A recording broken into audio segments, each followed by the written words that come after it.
28 सितंबर 2011 को उत्तर प्रदेश के 3 नए जिलों में से एक के तौर पर सामने आया जिला संभल। संभल का एक समृद्ध इतिहास रहा है और ये क्षेत्र कई शासकों और सम्राटों का घर रहा है। प्रचलित लोक मान्यताओं के अनुसार सतयुग में इस स्थान का नाम सत्यव्रत था, त्रेता में महदगिरी, द्वापर में पिंगल और कलयुग में इसका नाम संभल पड़ा।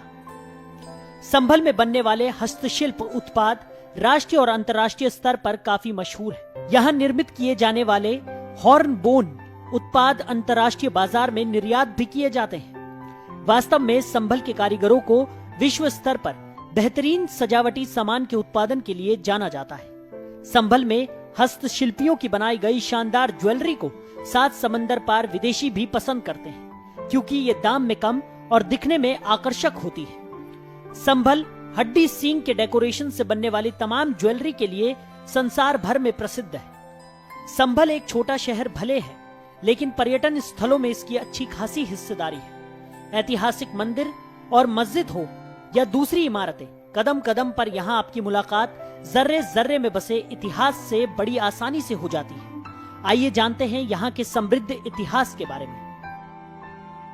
मुगल बादशाह शाहजहां के दौर में संभल से करीब 7 किलोमीटर दूर संभल मुरादाबाद मार्ग पर ईस्वी सन 1650 से 1655 के बीच संभल की सोत नदी के किनारे सैयद फिरोज ने किला बनवाया।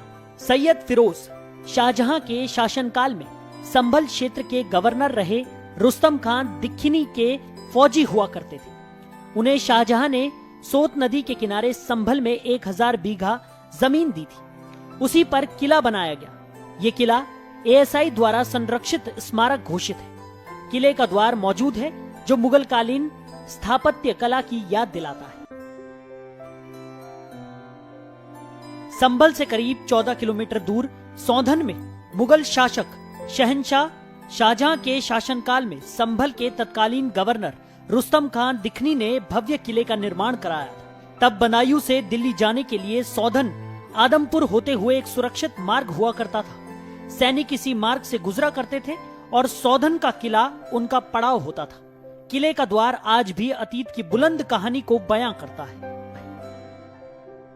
संभल नगर से 3 किलोमीटर दूर संभल गवा मार्ग पर एक कब्र है। लोक मान्यता में ये कब्र तोता मैना की मोहब्बत की निशानी के तौर पर प्रसिद्ध है। कब्र को देखने के लिए दूर दूर से लोग आते हैं। संभल के इतिहास पर शोध करने वाले फुरकान संभली के मुताबिक उन्होंने कब्र पर लिखी इबारत पढ़ी है। इसमें एक तरफ आयतल कुर्सी लिखी है, एक तरफ दुआ और एक तरफ कब्र के बनने का समय हिजरी 939 लिखा हुआ है। तोता मैना की कब्र के करीब ही दर्शनीय स्थलों में बावड़ी है। बावड़ी में सीढ़ी से उतरकर नीचे तक जा सकते हैं। हालांकि इस स्थान को संरक्षित करने की जरूरत है। वहीं संभल जिले के चंदौसी में 5 दशक से भव्य गणेश मेले का आयोजन किया जाता है।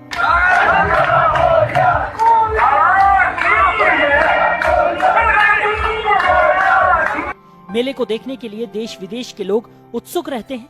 हर साल तमाम विदेशी भी मेला देखने आते हैं।